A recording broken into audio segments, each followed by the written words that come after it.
El aire dentro de la fonda, el arriero, en las afueras de Envigado, se sentía espeso, cargado de un olor a leña quemada, cilantro y el sudor frío del miedo. «¡Quieto ahí, Cuchi!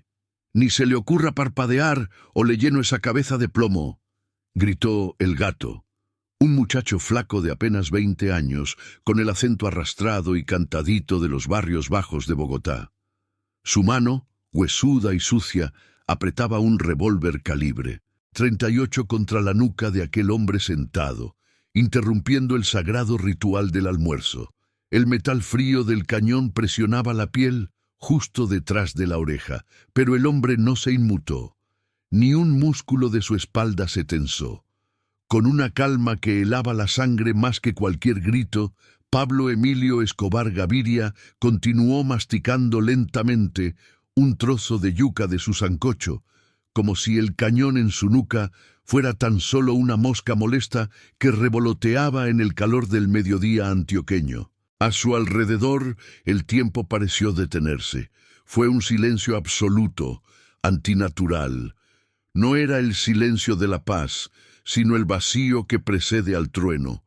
Doña Matilde, la dueña de la fonda que llevaba sirviendo sancochos en esa curva desde hacía 30 años, se quedó petrificada detrás de la barra, con una jarra de refajo suspendida en el aire, derramando un hilo de líquido sobre el piso de cemento sin darse cuenta. Los otros comensales, camioneros y campesinos de la zona, que conocían muy bien quién era el hombre de la camisa polo azul, bajaron la mirada hacia sus platos, pálidos como la cera, rezando en silencio para no ser testigos de lo que todos sabían que iba a pasar. «Oiga, Cucho, ¿es que está sordo o qué?», insistió el gato, empujando la cabeza de Pablo hacia adelante con el cañón. «La billetera y las llaves de esa Toyota blanca que está afuera, ya». Sus cómplices, el flaco y Johnny, vigilaban la entrada y la cocina, moviéndose con esa energía nerviosa de los rateros novatos. Eran forasteros, rolos perdidos en tierra de paisas, creyendo que la vida era igual en todas partes. Habían llegado esa mañana huyendo de deudas en la capital, buscando dar el golpe fácil a algún finquero despistado. Vieron la camioneta lujosa sin escoltas visibles, vieron al hombre solo comiendo sancocho y pensaron: aquí fue, papaya puesta, papaya partida. ¡Qué error tan monumental! ¡Qué ignorancia tan costosa! Pablo tragó con calma, tomó la servilleta de papel barata del dispensador metálico y se limpió las comisuras de los labios con movimientos pausados, deliberados. El sonido del papel rozando su piel fue lo único que se escuchó en el local. «Y, mijo», dijo Pablo finalmente, con una voz suave, casi paternal, sin girarse todavía. «¿Usted sabe que interrumpir la comida de un hombre es de muy mala educación?» El gato parpadeó, confundido por la falta de terror en su víctima. Esperaba súplicas, manos temblorosas entregando relojes, llaves y dinero. Esperaba el caos, pero lo que recibía era una lección de modales. «A mí me importa un culo su educación», bramó el ladrón, tratando de ocultar el temblor que empezaba a subirle por el brazo. «Entregue todo o lo quiebro aquí mismo». Fue entonces cuando la atmósfera cambió. El calor de Medellín pareció descender 10 grados en un segundo. Pablo suspiró, un sonido largo y cansado, como el de un padre decepcionado por las notas escolares de su hijo. Giró la silla de plástico Rimax lentamente, haciendo que las patas chirriaran contra el suelo hasta quedar cara a cara con su agresor.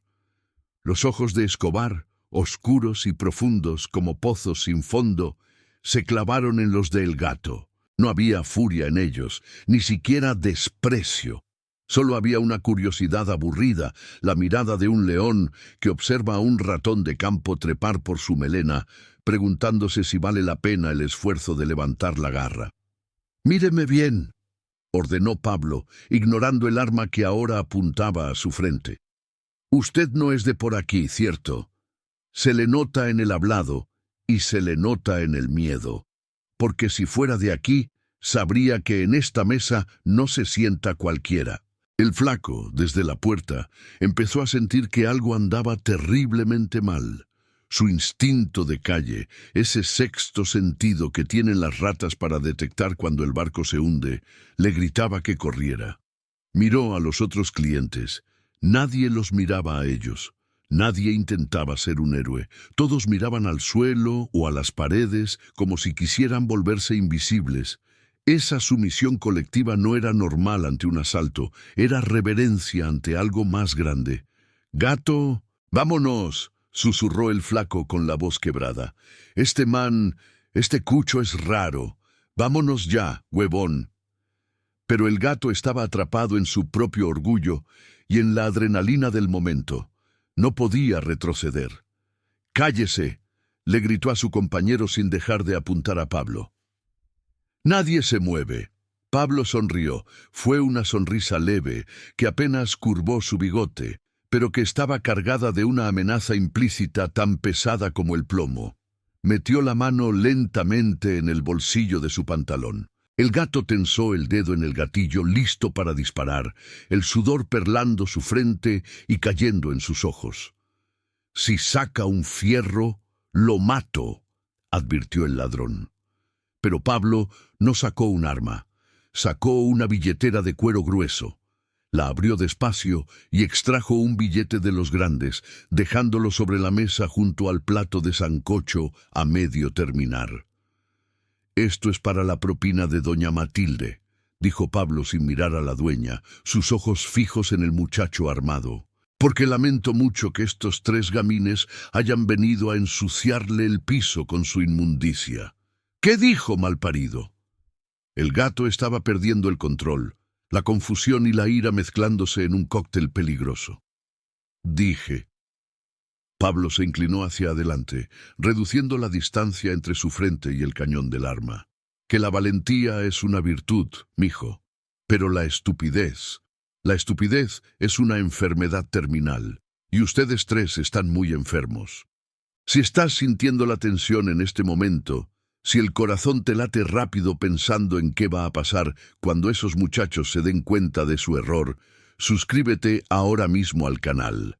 Ayúdanos a llegar a los 1000 likes para seguir contando estas historias que marcaron a Colombia. Comenta desde qué ciudad nos ves y si alguna vez has sentido que estabas en el lugar equivocado, en el momento equivocado. El gato abrió la boca para responder, para insultar, para disparar, para hacer algo que recuperara el control de la situación. Pero nunca tuvo la oportunidad.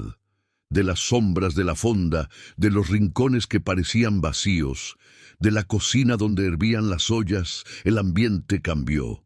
El sonido metálico inconfundible de cerrojos deslizándose llenó el aire. Clac, clac, clac, clac. El gato sintió algo frío presionando contra su propia sien. Al mismo tiempo, el flaco sintió el cañón de una mini Uzi clavándose en sus costillas. Johnny, que vigilaba la cocina, ya estaba en el suelo, con una bota militar presionándole el cuello contra el cemento sucio. «Suelta eso, pelao, o te hago un túnel en la cabeza para que se le ventilen las ideas», susurró una voz ronca al oído de El Gato. Era John Jairo Velázquez, alias Popeye, quien había estado sentado en la mesa de atrás, invisible hasta ese momento, comiendo frijoles. Junto a la puerta, el Chopo y 2 sicarios más habían desarmado a El Flaco con la velocidad de una cobra. En menos de 3 segundos, la situación se había invertido completamente. Los depredadores ahora eran presas. Los chachos de Bogotá ahora eran 3 niños aterrorizados, rodeados por los asesinos más eficientes del cartel de Medellín. El gato soltó el revólver como si le quemara. El arma cayó al suelo con un ruido sordo que resonó en el silencio. Sus rodillas temblaron y cedieron, dejándolo caer de rodillas frente a Pablo. El color había desaparecido de su rostro. Empezó a balbucear, pero no le salían las palabras. Pablo se puso de pie, despacio, alisándose la camisa. Caminó alrededor de la mesa hasta quedar frente al muchacho arrodillado. Se agachó quedando a su altura y le dio 2 palmaditas suaves en la mejilla, humillantes en su delicadeza. «Bienvenidos a Medellín, caballeros», dijo Pablo con esa calma aterradora. «Creo que tenemos que tener una pequeña charla sobre el respeto». La mirada de Pablo recorrió a los 3 intrusos. No había piedad en sus ojos, solo cálculo. Sabía que matarlos allí mismo sería fácil, mancharía el piso de doña Matilde y arruinaría el almuerzo. Pero Pablo Escobar no desperdiciaba oportunidades, y estos 3 idiotas acababan de ofrecerle una oportunidad de oro para enviar un mensaje. «Llévenlos», ordenó Pablo a sus hombres, dándose la vuelta para terminar su sancocho. «Pero no les hagan nada. Todavía, quiero que aprendan primero quién manda en esta montaña. 48 horas antes de que la vida les diera la lección más cara de su existencia en esa fonda de Envigado, Julián Martínez, alias El Gato, sentía que las paredes de aquel cuarto de inquilinato en el barrio Santa Fe de Bogotá se le venían encima. Afuera, la lluvia bogotana caía con esa persistencia triste y gris que cala hasta los huesos, convirtiendo las calles en ríos de barro y basura. Adentro, el aire olía a humedad, a cigarrillo barato y al miedo rancio de 3 hombres que saben que tienen las horas contadas. «Nos van a picar, marica. Nos van a volver picadillo para empanadas», chillaba el flaco, caminando de un lado a otro del diminuto cuarto como un animal enjaulado. Se mordía las uñas hasta los dedos, casi sangrando, con los ojos desorbitados.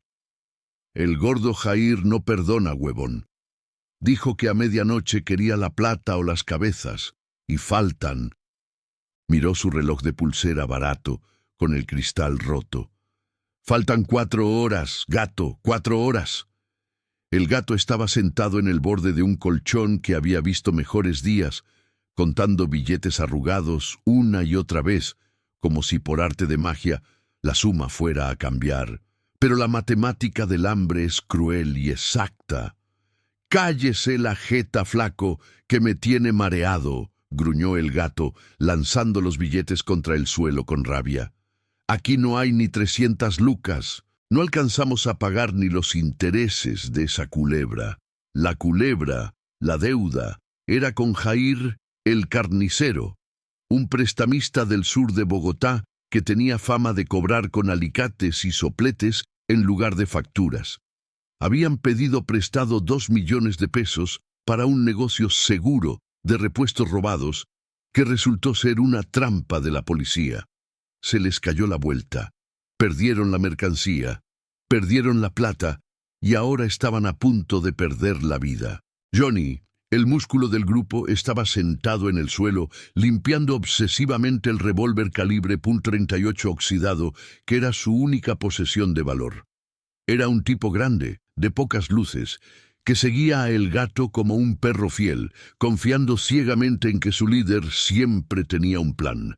Pero esta vez, Johnny veía el miedo en los ojos de su jefe. «¿Y si nos abrimos del parche, Gato?», preguntó Johnny con su voz grave y lenta. «Nos vamos pa'l pueblo de mi abuela en Boyacá. Allá cultivamos papa un rato hasta que se calme la marea». El Gato soltó una risa seca, sin humor. «¿Cultivar papa? ¿Usted es huevón o se hace, Johnny?» El Gato se puso de pie, la frustración hirviéndole en la sangre. «Primero, Jair nos encuentra en Boyacá antes de que salga el sol.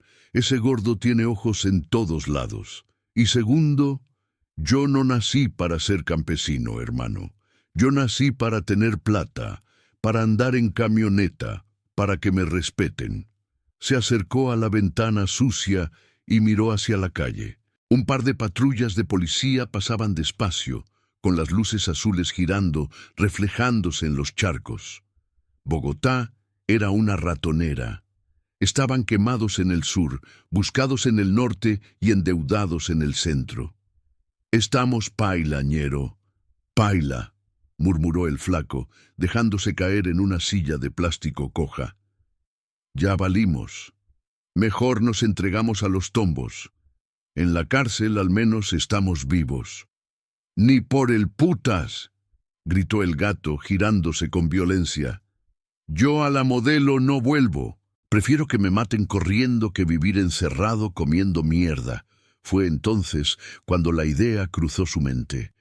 No fue una iluminación divina, sino el destello desesperado de la ambición mezclada con la ignorancia. Había escuchado historias, rumores en los billares. Decían que en Medellín la plata corría como el agua. Decían que los paisas eran ostentosos, que andaban con cadenas de oro y carros lujosos sin seguridad porque se creían los dueños del mundo. Para un ratero bogotano, criado en la desconfianza y la astucia callejera de la capital, la imagen que tenía de Medellín era la de una mina de oro sin vigilancia. Pensaban que el cartel era solo una historia de las noticias, algo que pasaba entre narcos grandes, pero que la ciudad, a nivel de calle, era territorio virgen para unos vivos de la capital. «Nos vamos para Medallo», sentenció el gato con una chispa nueva en la mirada. El flaco levantó la cabeza. «¿A Medellín? Usted está loco. Allá es caliente, gato, allá ponen bombas». «Exacto, es caliente para ellos, para los duros», replicó el gato, empezando a caminar con más energía, tejiendo su propia fantasía. «Pero en el río revuelto, ganancia de pescadores. Esos paisas tienen mucha plata y son confiados. Creen que porque tienen sus bandidos allá, nadie de afuera se atreve a tocarlos. Nosotros llegamos, perfil bajo, coronamos una vuelta rápida, nos levantamos una camioneta o un buen dinero y seguimos derecho para la costa o para Ecuador». Johnny dejó de limpiar el arma y miró a su jefe con esperanza. «¿Y Jair?» «Jair no tiene gente en Medellín. Allá no entra cualquiera», aseguró el gato sin saber cuán irónicamente cierta y letal era esa afirmación. «Allá es otro mundo. Nos perdemos en la montaña, hacemos lo nuestro y chao. Somos rolos, somos avispados. Esos montañeros no van a saber ni qué les pasó». La arrogancia comenzaba a desplazar al miedo. Era ese defecto fatal de creerse más listo que el sistema. El gato no veía a Medellín como un ecosistema perfectamente controlado, donde cada esquina tenía dueño y cada sombra tenía ojos. Lo veía como una oportunidad fácil para alguien con malicia indígena de Bogotá. «Recojan todo», ordenó el gato. «Nos vamos ya». Agarramos el primer bus en la terminal del Salitre. Con lo que tenemos, nos alcanza para los pasajes y para comer algo barato allá. El resto nos lo prestan los paisas. Salieron del inquilinato con las cabezas gachas, cubiertos por capuchas para evitar las cámaras de seguridad o los ojos de los sapos de Jair. La lluvia seguía cayendo, lavando las calles, pero no sus conciencias. El viaje hacia la terminal fue un ejercicio de paranoia pura. Cada moto que se acercaba les hacía saltar el corazón. Cada mirada de un transeúnte parecía una sentencia. Cuando finalmente subieron al bus intermunicipal, un trasto viejo que olía a diésel y a sudor, sintieron un alivio engañoso. Mientras el bus dejaba atrás las luces de Bogotá y comenzaba a descender por las curvas peligrosas hacia el Magdalena Medio, el gato miró por la ventana, viendo cómo la ciudad que lo quería muerto se desvanecía en la oscuridad. «Coronamos, muchachos», susurró con una sonrisa torcida. «Adiós al frío y adiós a las deudas. En Medellín nos volvemos ricos». No tenía ni la menor idea. Creían que escapaban del infierno, pero estaban comprando tiquetes de ida hacia la boca del lobo. Creían que su problema era una deuda de 2 millones de pesos con un matón de barrio, sin saber que se dirigían a intentar robarle al hombre que gastaba 2 millones de pesos solo en ligas para amarrar sus billetes. El bus se adentró en la noche. devorando kilómetros de asfalto. Adentro, 3 rateros soñaban con camionetas Toyota y víctimas fáciles. Afuera, la carretera serpenteaba como una serpiente gigante, llevándolos inexorablemente hacia su destino. La tensión en el bus era palpable, no por lo que dejaban atrás, sino por la incertidumbre de lo que vendría. Pero el hambre y la codicia son malos consejeros, y el silencio de la carretera les susurraba mentiras de grandeza. El gato cerró los ojos intentando dormir, pero la imagen del gordo Jair y sus alicates lo perseguía. Medellín es la salida, se repitió mentalmente como un mantra. Allá nadie nos conoce. Y esa era, precisamente, la trampa. Nadie los conocía. Y en Medellín, ser un desconocido armado y ambicioso era la forma más rápida de convertirse en un desaparecido. Medellín los recibió no con un abrazo, sino con una bofetada de calor húmedo y pegajoso que se les pegó a la piel apenas bajaron del bus en la terminal del norte. Para 3 rolos acostumbrados al frío perpetuo de la sabana, aquel clima de eterna primavera se sentía más bien como un sauna al aire libre. Eran las 10 de la mañana y el sol ya picaba con rabia. El gato, el flaco y Johnny caminaban por la avenida regional con las maletas al hombro y los ojos irritados por el insomnio del viaje. Se veían fuera de lugar como pingüinos en el desierto. Sus chaquetas de cuero sintético y jeans oscuros gritaban «¡Forasteros!» a kilómetros de distancia. «¡Qué calor tan berraco, marica! Me estoy sancochando en mis propios jugos», se quejó el flaco, secándose el sudor de la frente con la manga sucia de su chaqueta. «Y tengo un hambre que me está taladrando el estómago». El gato se detuvo y revisó los bolsillos. Sacó un puñado de monedas y un par de billetes arrugados. Era todo lo que les quedaba. El pasaje de bus había sido más caro de lo que calcularon, y la comida barata que esperaban encontrar no aparecía por ningún lado en esa zona industrial y caótica. «Compremos unos buñuelos y una gaseosa para los 3. Es lo que hay», sentenció el gato, mirando con desdén el tráfico que pasaba zumbando a su lado. Mientras masticaban la masa frita en una esquina, observaban la ciudad con una mezcla de envidia y codicia. Medellín en los 80 era una bestia extraña. Se respiraba dinero. No el dinero discreto y viejo de la aristocracia bogotana, sino un dinero nuevo, ruidoso, casi violento en su exhibición. Pasaban camionetas Toyota Land Cruiser blancas y plateadas como si las regalaran en las piñatas. Motos Yamaha DT-125 zumbaban entre los carros, conducidas por muchachos jóvenes con tenis de marca y escapularios colgados al cuello. Se veían cadenas de oro brillando bajo el sol, relojes grandes, ropa importada. «Mire eso, gato», señaló Johnny con la boca llena, apuntando con la barbilla a una burbuja Toyota Land Cruiser que esperaba en el semáforo. «Allá en Bogotá uno ve una de esas cada muerte de obispo. Aquí pasan cada 2 minutos». Les dije. «Huevón», respondió el gato, sus ojos brillando con esa fiebre peligrosa de la ambición. «Aquí la plata está tirada en la calle. Estos paisas son muy visajosos, les gusta mostrar, y el que muestra se regala». Caminaron sin rumbo fijo hacia el sur, buscando salir del caos del centro y encontrar zonas más residenciales, más tranquilas, donde pudieran trabajar. Llegaron a Envigado casi por accidente, guiados por el instinto de buscar donde oliera a riqueza. Envigado tenía otro aire. Era más pueblo, pero un pueblo con esteroides, casas grandes con balcones, fincas que empezaban a trepar por la montaña, y esa sensación de tranquilidad que solo el dinero puede comprar. Pero para el gato, esa tranquilidad se traducía en vulnerabilidad. Ya era pasado el mediodía y la desesperación empezaba a nublarles el juicio. El hambre había vuelto, más fuerte, y la paranoia de ser descubiertos por la policía, o peor, por los cobradores de Jair, que quizás, solo quizás, tenían brazos largos, los mantenía en un estado de alerta insoportable.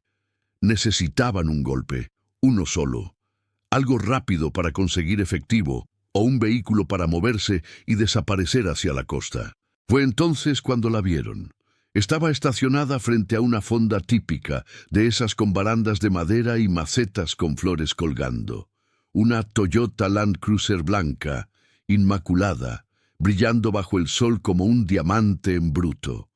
No tenía vidrios polarizados oscuros, no había guardaespaldas visibles alrededor. Estaba ahí, sola, como una ofrenda. El gato se detuvo en seco, agarrando a Del Flaco del brazo. «Esa es. Esa, gato, esa vaina vale un dineral. Eso no lo tiene cualquiera», susurró el Flaco sintiendo un nudo en la garganta. Su instinto de conservación le enviaba señales de alarma. «Esos carros aquí, eso es de gente pesada». «Mire bien, imbécil», le recriminó el gato. «Mire quién está adentro comiendo». Desde la calle, a través de la entrada abierta de la fonda El Arriero, podían ver al dueño del vehículo. Un hombre solo, un tipo con bigote, un poco pasado de peso, vistiendo una camiseta polo y jeans. Comía sancocho con tranquilidad, leyendo un periódico. No parecía un sicario, no parecía un capo de película con trajes blancos y anillos en todos los dedos.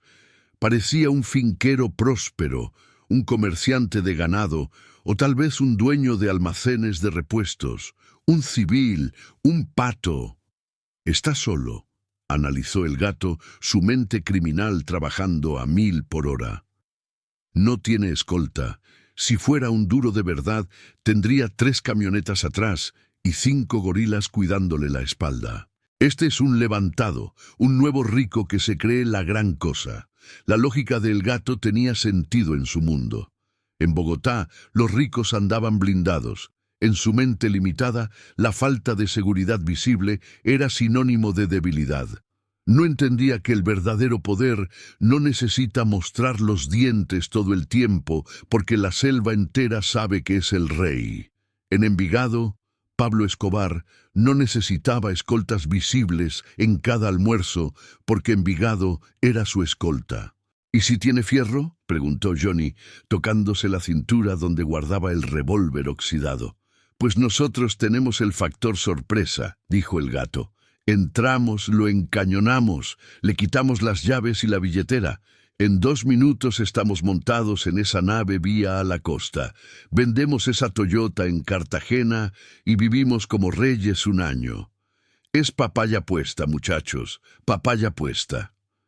El Flaco dudó. Miró la calle. Estaba tranquila. Demasiado tranquila.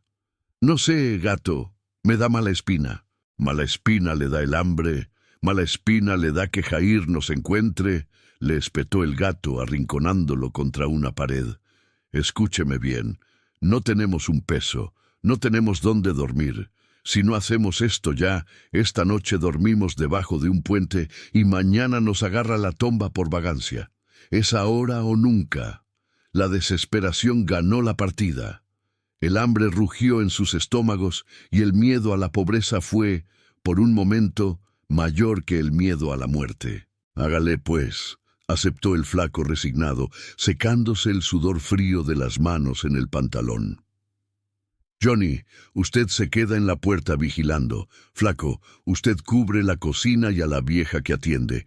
Yo me encargo del gordo del bigote», ordenó el gato, asumiendo su papel de líder con una confianza que no sentía del todo, pero que necesitaba proyectar. Revisaron el revólver. 5 balas. Era todo lo que tenían entre ellos y el abismo. Se subieron los cuellos de las chaquetas, se ajustaron las gorras y cruzaron la calle. El sol estaba en su punto más alto. El asfalto quemaba a través de las suelas desgastadas de sus zapatos. Cada paso hacia la fonda era un paso hacia el punto de no retorno. El sonido de sus propios corazones retumbaba en sus oídos, opacando el ruido de los pájaros y el tráfico lejano. Al pisar el umbral de la fonda, el olor a comida casera los golpeó, activando sus glándulas salivales y recordándoles por qué estaban haciendo esto. Vieron al hombre de espaldas comiendo su sancocho con esa paz envidiable. El gato sacó el revólver. Su mano temblaba levemente, pero apretó el mango con fuerza hasta que los nudillos se le pusieron blancos. Ya no había vuelta atrás. Ya no eran 3 forasteros perdidos. Eran asaltantes en medio de un golpe. El tiempo se estiró. El flaco se movió hacia la izquierda. Johnny se quedó en el marco de la entrada, bloqueando la luz. El gato avanzó los 3 metros que lo separaban de la espalda del hombre. Levantó el arma, apuntó a la nuca. «¡Quieto ahí, cuchí!», gritó, rompiendo el silencio y sellando su destino. En ese preciso instante, cuando las palabras salieron de su boca, el gato cruzó una línea invisible. Había entrado en el territorio de la leyenda negra. Creía tener el control, creía ser el depredador, sin saber que acababa de meter la cabeza voluntariamente en las fauces de la bestia más temida de Colombia. El dedo índice de Julián Martínez, alias El Gato, estaba húmedo de sudor sobre el gatillo del revólver calibre .38. Ese pequeño trozo de metal curvo era lo único que separaba su vida miserable de la fantasía de riqueza que se había montado en la cabeza durante las 10 horas de viaje desde Bogotá. En ese microsegundo, mientras gritaba su amenaza, el tiempo se estiró como un chicle. En su mente, el gato no estaba viendo a un hombre comiendo sancocho. Estaba viendo la cara del gordo Jair en Bogotá, riéndose de él. Estaba viendo el cuarto húmedo del inquilinato. Estaba viendo el hambre de los últimos días. Toda esa frustración, toda esa rabia acumulada por ser un nadie, se canalizó hacia ese dedo que temblaba sobre el acero. «La billetera y las llaves, le dije», repitió, pero su propia voz le sonó extraña, lejana, como si estuviera hablando bajo el agua. Aquí es donde la realidad y la expectativa chocaron violentamente. En la cabeza de El Gato, el guión estaba escrito. El cucho debía asustarse, debía soltar la cuchara, levantar las manos temblorosas, suplicar por su vida, llorar pensando en sus hijos. Ese miedo validaría el poder de El Gato. Ese miedo lo convertiría por fin en alguien importante. Pero el guión se rompió. El hombre del bigote no se asustó, hizo algo peor, lo ignoró. Continuó masticando ese trozo de yuca con una parsimonia insultante. Tragó, tomó la servilleta, se limpió la boca. Esa calma, esa maldita calma fue el detonante que conectó el pasado reciente de El Gato con su presente aterrador. De repente, la Toyota blanca afuera no parecía un premio, parecía un coche fúnebre. La falta de escoltas no parecía un descuido, parecía una trampa. Desde la puerta, el flaco sintió que el estómago se le iba a los talones. Él, que tenía la vista panorámica del lugar, notó lo que la visión de túnel de El Gato no le permitía ver. Los camioneros no estaban comiendo. Los campesinos no estaban mirando. Había un silencio reverencial, casi religioso en la fonda. Nadie respiraba. El flaco miró a doña Matilde detrás de la barra. La mujer tenía los ojos desorbitados, pero no miraba el arma de El Gato. Miraba al hombre sentado, y en sus ojos no había miedo por el asalto. Había terror por la reacción del asaltado. «¡Gato!», susurró el flaco con la garganta seca como lija. «¡Gato! La estamos cagando». Pero el gato no podía escuchar. Estaba atrapado en el vórtice de su propia estupidez. Cuando el hombre finalmente giró la silla, haciendo ese chirrido plástico contra el cemento, el gato sintió el primer golpe de la realidad. Esos ojos. No eran los ojos de un comerciante de ganado. No eran los ojos de un pato con plata. Eran ojos oscuros, planos, sin fondo. ojos que habían visto cosas que el gato ni siquiera podía imaginar en sus peores pesadillas. Al mirar dentro de ellos, el gato sintió lo mismo que cuando uno se asoma al borde de un abismo y siente el vértigo de la caída inminente. «¿Usted no es de por aquí, cierto?», preguntó el hombre. La pregunta flotó en el aire, cargada de un peso insoportable. En ese instante, el gato entendió todo. Entendió por qué la camioneta estaba sola. Entendió por qué nadie se movía. Entendió que su viaje desde Bogotá, su huida de las deudas, sus sueños de grandeza, todo lo había conducido a este preciso metro cuadrado de infierno. El revólver, que segundos antes pesaba como un símbolo de poder, ahora se sentía como una piedra caliente en su mano. Quería soltarlo, quería salir corriendo, quería estar de vuelta en el inquilinato con goteras, debiéndole plata al gordo Jair. Cualquier cosa era mejor que estar bajo el escrutinio de esa mirada tranquila. Pero el orgullo es un vicio difícil de soltar. «Si saca un fierro, lo mato», amenazó el gato, pero fue un grito ahogado, una mentira dicha para convencerse a sí mismo de que todavía tenía el control.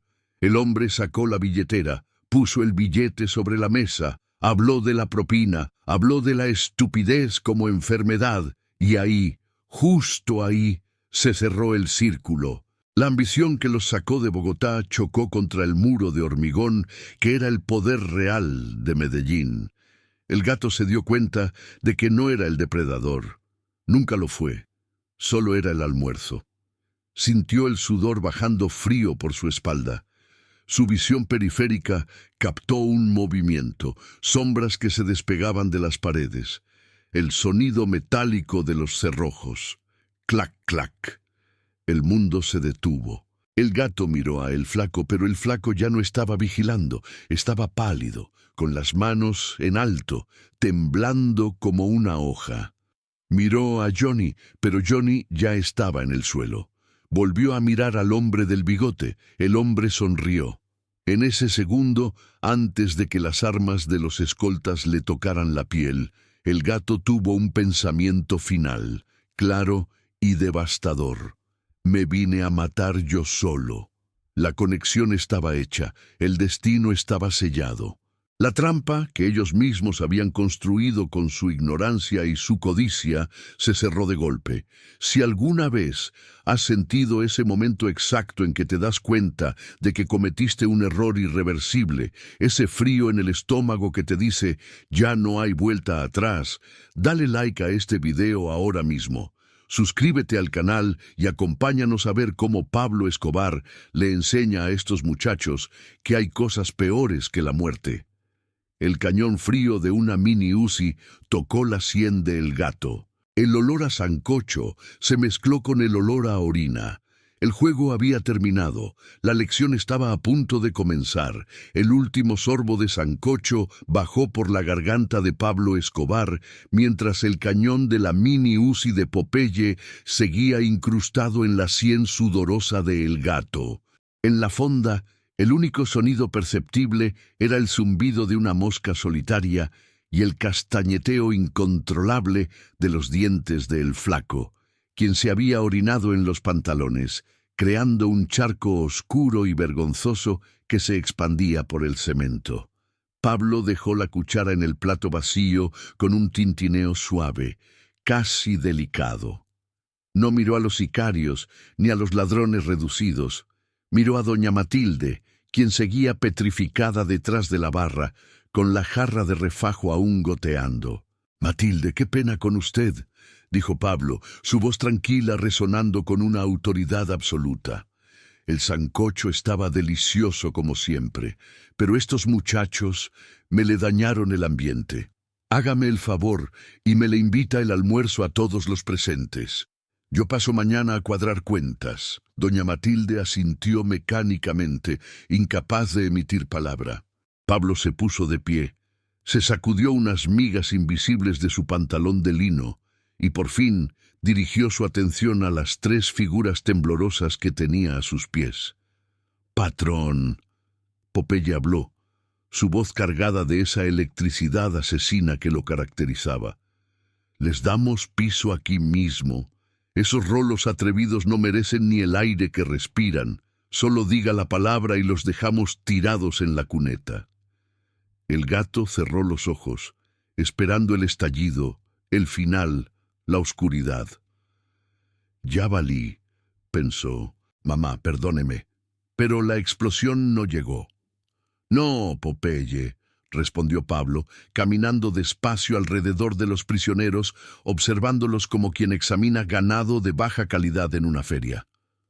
Matarlos es muy fácil.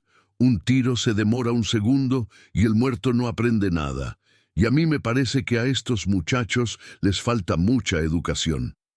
Pablo se detuvo frente a el gato, quien mantenía la cabeza gacha, las lágrimas mezclándose con el moco y la mugre en su cara. «Levante la cabeza, mijo», ordenó Pablo. El gato obedeció temblando. Vio al hombre al que había intentado robar. Ya no veía a un finquero desprevenido. Veía al dueño de la vida y la muerte en Antioquia. «¿Cómo se llama usted?» «Julián Martínez, don... patrón, señor», balbuceó el gato sin saber cómo dirigirse a la deidad que tenía enfrente. «Julián, vea pues». ¿Y ustedes pensaron que podían venir desde Bogotá, entrar a mi casa, amenazarme con ese juguete oxidado y salir caminando? Pablo negó con la cabeza, una media sonrisa irónica dibujándose en su rostro. Eso no es valentía, Julián. Eso es una falta de respeto. Y en Medellín, la falta de respeto es el único pecado que no tiene perdón de Dios. No sabíamos, patrón. Se lo juro por mi madrecita. No sabíamos quién era usted. Pensamos que era un comerciante. Tenemos hambre, patrón, suplicó el flaco desde el suelo con la voz ahogada en llanto. Pablo hizo un gesto de disgusto ante la mención del hambre. Hambre tiene el pueblo. Hambre tienen los niños en las comunas. Ustedes lo que tienen es avaricia y estupidez. Y la estupidez, muchachos, se cura, pero el tratamiento es largo y doloroso. El patrón se giró hacia el Chopo, otro de sus jefes de seguridad, un hombre que parecía tallado en piedra. «Súbanlos a las camionetas, pero no a la mía, que me la ensucian. Llévenlos a la catedral». Al escuchar el nombre, los sicarios intercambiaron miradas cómplices. La catedral no era una iglesia. Era el refugio, la fortaleza, el lugar donde Pablo dictaba sus leyes cuando necesitaba privacidad absoluta. Para un enemigo, ser llevado allí podía significar una desaparición sin rastro o una tortura eterna. «¿Como prisioneros, patrón?», preguntó el Chopo, agarrando a Johnny del cuello de la camisa y levantándolo como si fuera un muñeco de trapo. «No», corrigió Pablo, y en sus ojos brilló un destello de crueldad intelectual. «Llévenlos como invitados. Vamos a darles posada. Vamos a darles comida. Vamos a enseñarles cómo se vive y cómo se trabaja en Antioquia. Quiero que vean todo. Quiero que entiendan la magnitud del error que cometieron». Pablo se acercó una última vez a el gato, inclinándose hasta que su aliento a café rozó la cara del muchacho. «Los voy a dejar vivir, Julián. Pero créame, va a llegar un momento en estos días en que usted va a desear que Popeye hubiera apretado ese gatillo hoy. Porque la muerte es un alivio, mijo. El miedo es un trabajo de tiempo completo». Con un gesto de la mano, Pablo dio por terminada la audiencia. La brutalidad física no fue necesaria. La brutalidad psicológica comenzó en ese instante. Los sicarios no los golpearon, no los insultaron, simplemente se rieron. Una risa seca, burlona, que dolía más que un puñetazo. Los levantaron del suelo, les quitaron las capuchas de las chaquetas y se las pusieron al revés, cubriéndoles las caras, sumiéndolos en la oscuridad de la tela sintética que olía a su propio miedo. «¡Caminen, invitados!», se burló Popeye, empujando a el gato hacia la salida. El patrón les tiene preparada la suite presidencial. Fueron arrastrados fuera de la fonda, bajo el sol abrasador que ahora se sentía frío. Los metieron a empujones en la parte trasera de una Toyota Land Cruiser, hacinados en el piso, entre botas militares y fusiles. El motor rugió, un sonido potente y gutural que vibró en los huesos de los tres bogotanos. Mientras la camioneta arrancaba, levantando una nube de polvo, Pablo Escobar se quedó un momento más en la puerta de la fonda. Sacó un cigarrillo, lo encendió con calma y miró hacia las montañas verdes que rodeaban el valle. Tenía un plan. Matarlos y tirarlos al río Medellín hubiera sido lo estándar, lo aburrido, pero Pablo era un hombre de negocios y un hombre de mensajes. Estos tres tontos le servirían para algo más valioso que abono. Serían sus mensajeros, serían la prueba viviente de que su poder no residía solo en la capacidad de matar, sino en la capacidad de perdonar de una manera que dejaba cicatrices en el alma. «Patrón, ¿seguro que no quiere que les saquemos información?», preguntó uno de los escoltas que se quedó con él. «¿Qué información van a tener esos pobres diablos?», respondió Pablo, exhalando el humo hacia el cielo azul. «No tienen nada, son nadie, y eso es lo que los hace perfectos. Voy a romperles el espíritu, voy a mostrarles el imperio, y luego veremos si sirven para contar la historia». La caravana de vehículos comenzó a subir por las trochas empinadas hacia las montañas de Envigado, hacia la niebla. En el piso de la camioneta, a oscuras, el gato lloraba en silencio. Ya no pensaba en la Toyota, ni en la plata, ni en la costa. Solo pensaba en la mirada del hombre del bigote. Había mirado al diablo a los ojos, y el diablo le había sonreído y le había invitado a su casa. El terror verdadero no es morir. El terror verdadero es saber que tu vida está en manos de alguien que juega contigo por aburrimiento. Y el juego apenas comenzaba. La niebla de las montañas antioqueñas no es como la niebla de Bogotá. En la capital, la niebla es fría, gris, urbana. En la catedral, la fortaleza privada que Pablo Escobar había construido en la cima de una montaña para burlarse de la justicia, la niebla era blanca, densa y silenciosa. Se sentía como estar dentro de una nube, aislados del mundo, suspendidos en un limbo donde las leyes de la República de Colombia dejaban de existir y comenzaban las leyes del patrón. El viaje en la parte trasera de la Toyota había sido un tormento de golpes y oscuridad. Cuando finalmente se detuvieron y los sicarios los bajaron a empujones, el gato, el flaco y Johnny esperaban ver un paredón, una fosa común o un sótano de torturas. Lo que vieron fue un resort de lujo en medio de la nada. Canchas de fútbol con grama perfecta, kioscos con techos de paja, una cascada artificial y hombres armados patrullando el perímetro con la disciplina de un ejército de élite. Pero no fue el lujo lo que los quebró, fue la indiferencia. «Bajen pues, bellezas», dijo Popeye, quitándoles las capuchas con un tirón brusco. «Bienvenidos al Hotel 5 Estrellas. Espero que hayan traído ropa de trabajo, porque aquí el que no camella, no come. Nadie los encadenó, nadie los encerró en una celda. Simplemente los dejaron ahí, parados en el patio central, rodeados de sicarios que los miraban y se reían entre dientes, comentando en voz baja. Esa libertad aparente era la primera pared de su prisión psicológica. ¿A dónde iban a correr? Estaban rodeados de selva, abismos y 100 hombres armados con fusiles Galil. Intentar huir era suicidio. Quedarse era tortura. ¿Qué van a hacer con nosotros?», preguntó Johnny, su voz temblando, mirando los fusiles con terror. «¿Nosotros? Nada», respondió el Chopo, escupiendo al suelo. «Ustedes son los que van a hacer algo. Vean esa camioneta allá, la reconocen». El gato sintió una náusea violenta. Era la Toyota blanca, la misma que habían intentado robar hacía apenas unas horas en la fonda. Ahora estaba estacionada frente a la casa principal, cubierta del polvo del camino. «Esa es la niña de los ojos del patrón», dijo Popeye, acercándose a el gato hasta invadir su espacio personal. «Y ustedes tres la van a dejar como un espejo.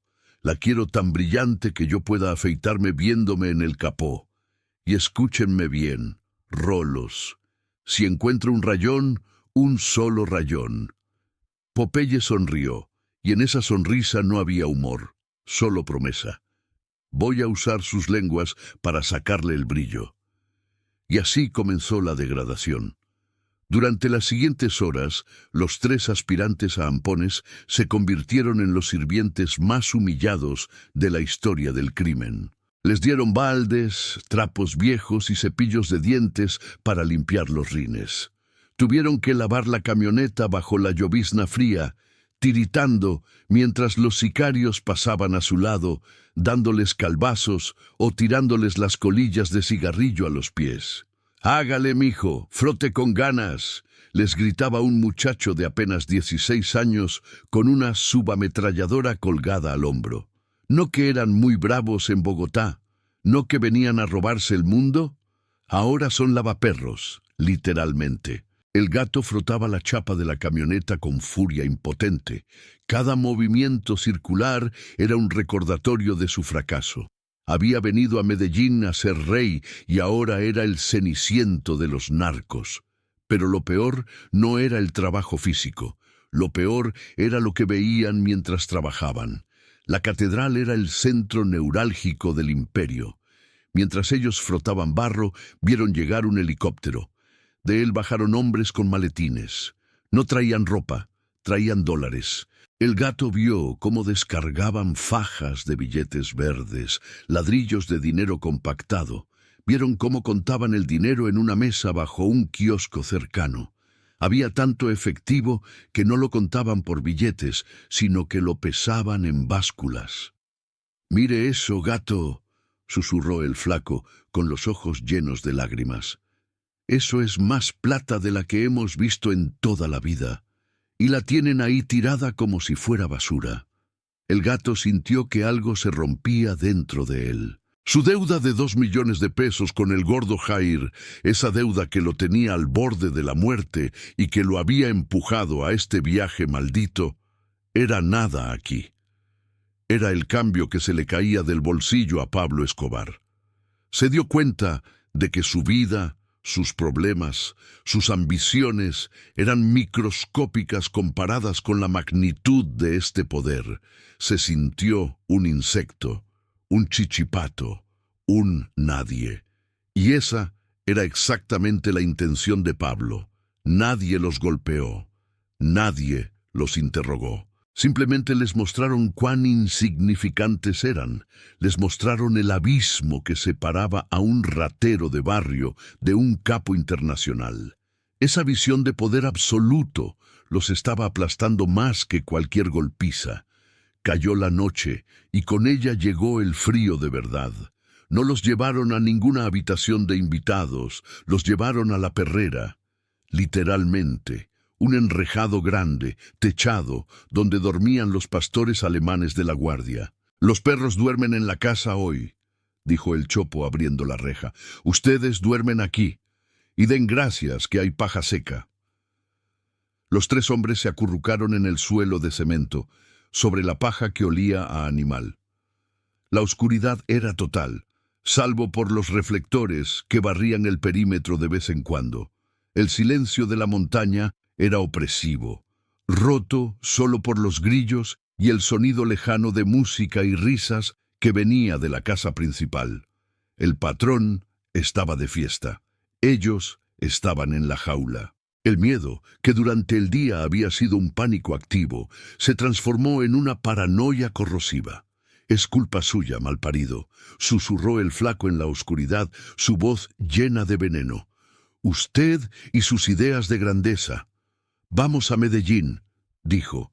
«Es papaya puesta», dijo. «Mírenos ahora, durmiendo en la mierda de perro». «Cállese, flaco», respondió el gato, pero sin fuerza. No tenía argumentos. Nos van a matar mañana, gato, intervino Johnny llorando bajito. Hoy fue el show, mañana es el sacrificio. Vi cómo me miraba ese tal Popeye. Tiene ganas de sangre. No nos van a matar, intentó decir el gato, pero ni él mismo se lo creía. Si quisieran matarnos, ya estaríamos fríos. ¿Ah, sí? ¿Entonces qué? ¿Nos van a contratar? Se burló el flaco. Somos sus mascotas, huevón. Somos sus juguetes. Están esperando a que nos volvamos locos. Y tenían razón. La incertidumbre era el arma. Cada vez que escuchaban pasos acercándose a la perrera, sus corazones se detenían. Venían por ellos. Era el momento. Los pasos pasaban de largo y el alivio era tan doloroso como el miedo. El gato se abrazó las rodillas, tiritando. Pensó en Bogotá. Pensó en lo estúpido que había sido. Se dio cuenta de que había confundido la violencia con el poder. Él era violento porque tenía un revólver oxidado. Pablo Escobar tenía poder porque no necesitaba usarlo para destruirte. Solo necesitaba ponerte en tu lugar, una jaula, mirando desde lejos el banquete al que nunca fuiste invitado. Esa noche, Julián Martínez, alias El Gato, dejó de ser un líder de banda. Se convirtió en un niño asustado, atrapado en el patio de recreo de un gigante, esperando a ser pisado. Su espíritu, esa arrogancia callejera que lo había mantenido vivo en el Bronx y en Santa Fe, se disolvió en la niebla de Envigado. A las 3 de la mañana, la puerta de la perrera se abrió de golpe. Una luz potente los cegó. «Arriba, princesas», dijo la voz de Popeye, recortada contra la luz. El patrón se despertó y dice que quiere verlos. El terror puro, líquido y caliente recorrió las venas del gato. Había llegado la hora. No sabía si era la hora de morir o algo peor, pero sabía que la lección final estaba por comenzar.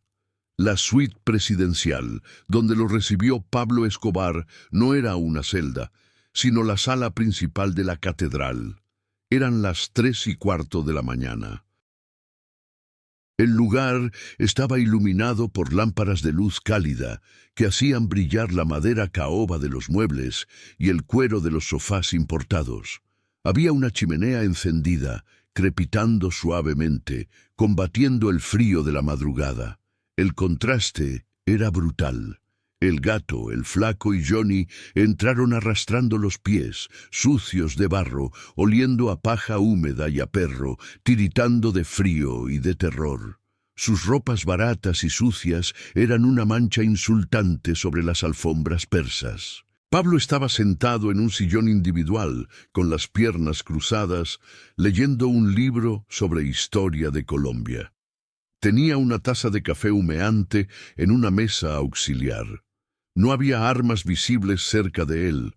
No había escoltas apuntándoles directamente en ese momento, aunque Popeye y el Chopo vigilaban desde las sombras de las esquinas, como gárgolas listas para saltar. «Siéntense», dijo Pablo sin levantar la vista del libro. Señaló un sofá de cuero blanco inmaculado. Los 3 rateros dudaron. Estaban cubiertos de inmundicia. Sentarse ahí era un sacrilegio. «Dije que se sienten», repitió Pablo, esta vez cerrando el libro con un golpe seco que resonó como un disparo. Se sentaron al borde del sofá, tensos, tratando de ocupar el menor espacio posible, conscientes de que estaban ensuciando algo que valía más que todas sus vidas juntas. Pablo los observó durante un largo minuto. Ese silencio era parte de la tortura. Los estaba pesando, midiendo su miedo, saboreando su destrucción. «Huelen a miedo», dijo finalmente arrugando la nariz levemente.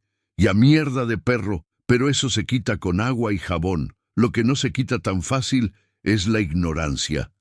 El gato intentó hablar, intentó pedir perdón otra vez, pero la garganta se le cerró. Pablo se puso de pie y caminó hacia una mesa de centro de vidrio. Metió la mano en el bolsillo y sacó algo que hizo que a el gato se le detuviera el corazón. Era su revólver. el 38 oxidado con el que había intentado asaltarlo. Pablo lo puso sobre la mesa de vidrio con delicadeza. El metal hizo un clic agudo. Luego sacó 5 balas del otro bolsillo y las alineó junto al arma como soldados de plomo. Julián, llamó Pablo usando su nombre real, lo cual era infinitamente más aterrador que cualquier apodo. Usted vino a Medellín buscando plata o plomo. Esa es la ley de la selva, ¿no? Bueno, aquí tiene la oportunidad de su vida. Pablo tomó el revólver, abrió el tambor, metió una bala, giró el tambor, lo cerró, puso el arma cargada en el centro de la mesa al alcance de la mano del gato. Ahí tiene su fierro, está cargado. Yo estoy aquí parado frente a usted, sin armas. Mis hombres están a 5 metros. Si usted es tan berraco como creía en esa fonda, agárrelo y métame un tiro. El aire en la sala se solidificó. El flaco y Johnny dejaron de respirar.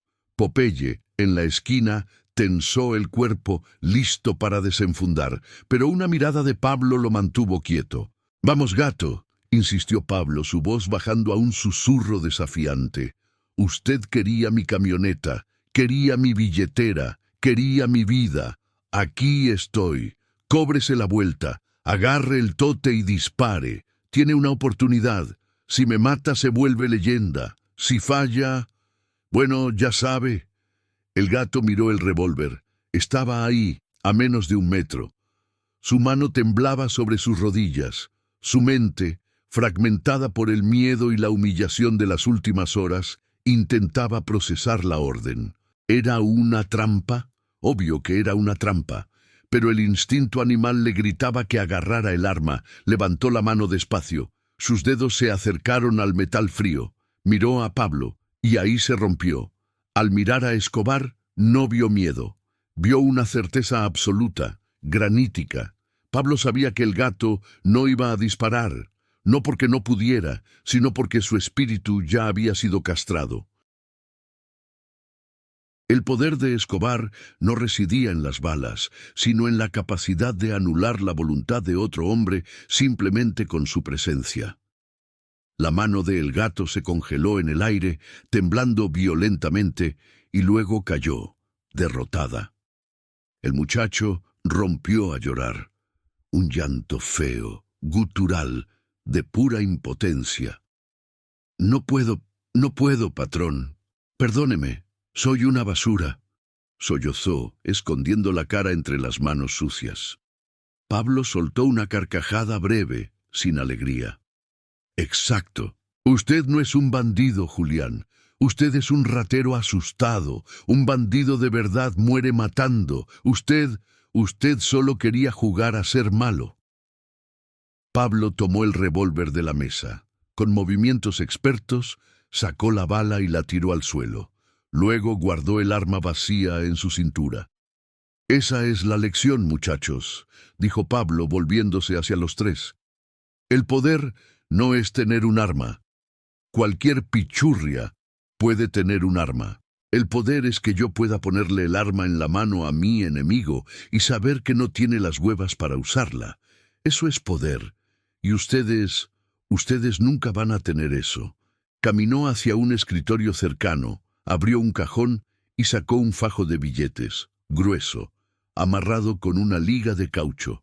Regresó y se lo tiró a el gato al regazo. El paquete golpeó su pecho con un golpe seco. Eran 2 millones de pesos, exactamente la cifra que debían en Bogotá.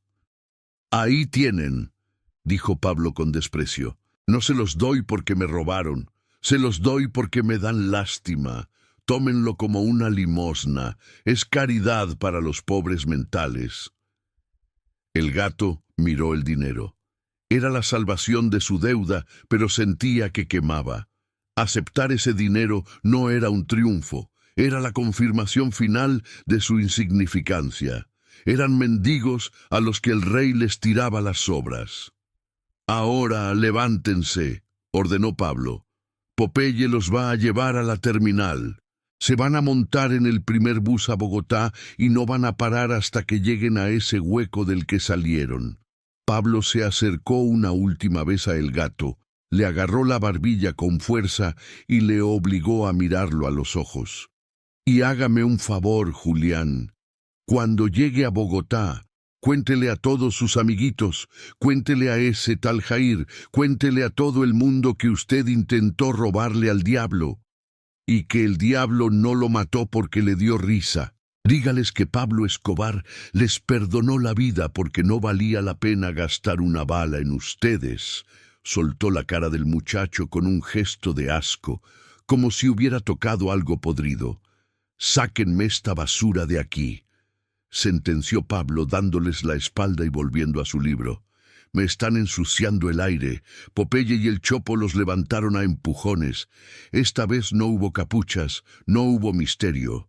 Solo el desprecio abierto de ser expulsados como perros sarnosos que ya no divierten al amo. Mientras los arrastraban hacia la salida, El Gato apretaba el fajo de billetes contra su pecho, sintiendo que llevaba consigo no una fortuna, sino el peso eterno de su propia humillación.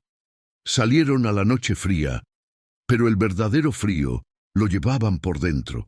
Habían sobrevivido, sí, pero Julián Martínez, el hombre que quería comerse el mundo, había muerto en esa sala.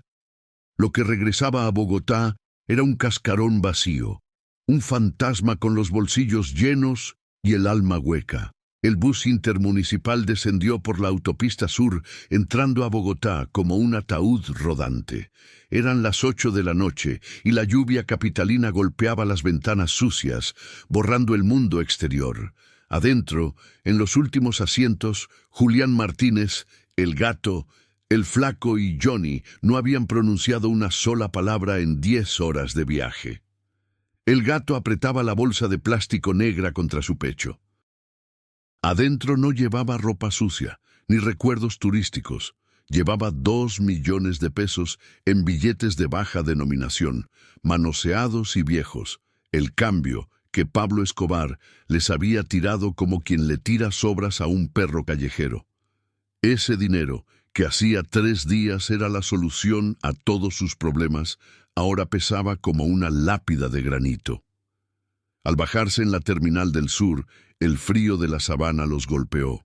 No era el frío de la montaña antioqueña que te despierta, era ese frío bogotano que se te mete en los huesos y te deprime. Caminaron bajo la llovizna, cabizbajos, como fantasmas que regresan al cementerio antes del amanecer. Ya no caminaban con el tumbao de los pillos, caminaban arrastrando los pies, con la mirada clavada en el pavimento, temiendo levantar la vista y encontrarse con esos ojos oscuros que los habían desnudado el alma. «¿Vamos para donde Jair?», preguntó Johnny con la voz apagada. «Vamos a apagar esa culebra y a desaparecer», respondió El Gato. Su voz sonaba hueca, sin vida. El billar, la bola 8, en el barrio Santa Fe, apestaba a orines, humo de cigarrillo piel roja y cerveza agria. Era el trono de Jair el carnicero, un gordo sudoroso que se creía el capo del sur de Bogotá porque tenía 2 matones a sueldo y una moto ruidosa. Cuando los 3 entraron, la música de despecho estaba a todo volumen. Jair estaba en su mesa habitual, limpiándose los dientes con un palillo rodeado de su corte de aduladores. Al ver entrar a El Gato, Jair soltó una carcajada que hizo temblar su papada. «Miren quiénes volvieron, los hijos pródigos. Pensé que ya estaban alimentando a los gusanos en algún potrero». «¿Qué hubo, Gato? ¿Trajo mi plata o trajo excusas? Porque si son excusas, ya sabe que tengo los alicates listos». El Gato no respondió a la provocación. No sintió miedo de Jair. De hecho, al mirarlo, sintió algo peor, lástima. Comparado con la presencia monolítica de Pablo Escobar, con ese poder tranquilo que no necesitaba gritar, Jair parecía un payaso disfrazado de gángster, un niño gordo jugando a ser malo. El gato caminó hasta la mesa, ignorando a los guardaespaldas de Jair que se tensaron. Sacó el fajo de billetes de la bolsa plástica y lo dejó caer sobre el paño verde de la mesa de billar. No lo tiró con arrogancia, lo dejó caer con cansancio. Ahí está su plata, Jair. 2 millones exactos. Cuéntelo si quiere. El silencio se apoderó del billar. Jair miró el dinero, sorprendido. Agarró el fajo y pasó el dedo gordo por los billetes, verificando que fueran reales. «Vea, pues», murmuró Jair, cambiando el tono burlón por uno de codicia desconfiada. «¿Y a quién tumbaron? A un taxista, a una viejita saliendo de misa, porque estos billetes están muy trajinados». «No tumbamos a nadie», dijo el gato, mirando al vacío. «Entonces, ¿se ganaron la lotería?», insistió Jair, sintiendo que algo no cuadraba. La actitud del gato lo inquietaba. No había triunfo en su postura, solo derrota absoluta. «Cuente el chisme, gato. ¿De dónde salió esto?». El gato levantó la vista y miró a Jair a los ojos. Fue una mirada muerta, la mirada de alguien que ha visto el otro lado y ha vuelto incompleto. «Me los regaló el diablo», dijo el gato. Jair frunció el ceño. «Deje de hablar mierda. ¿A quién le robaron esto?». «Fuimos a Medellín», comenzó a relatar el gato, y su voz, aunque baja, cortó el aire viciado del billar como un cuchillo. «Intentamos robarle una Toyota a un señor que almorzaba tranquilo. Algunos de los presentes se acercaron, atraídos por la historia. «¿Y? ¿Coronaron la Toyota?», preguntó uno de los matones. «El señor era Pablo Escobar», soltó el gato. El nombre cayó sobre el billar como una bomba atómica. Jair soltó el palillo de dientes. La música pareció bajar de volumen, aunque nadie tocó la rocola. «¿Usted intentó robarle a Pablo Escobar y está aquí parado?», preguntó Jair, con la cara pálida, alejando instintivamente la mano del dinero como si los billetes estuvieran infectados con ántrax. «Nos perdonó la vida», continuó el gato, cumpliendo la orden del patrón, esparciendo la leyenda. «Dijo que le dábamos risa. Dijo que éramos tan poca cosa que no valía la pena matarnos. Nos dio la plata de la deuda como limosna, Jair, como quien le tira un hueso a un perro sarnoso». El gato señaló el dinero en la mesa. «Esa plata es de él. Es la caridad de Pablo Escobar para que yo le pagara a usted. Así que ya sabe, Jair, esa plata viene bendecida o maldita por el mismo patrón». Jair miró el fajo de billetes con terror. En el mundo de Lampa, el dinero de Escobar era sagrado y peligroso. Tenerlo era un estigma. Jair tragó saliva, guardando el dinero rápidamente en su bolsillo, pero sin la alegría de antes. De repente, cobrar esa deuda se sentía como un error.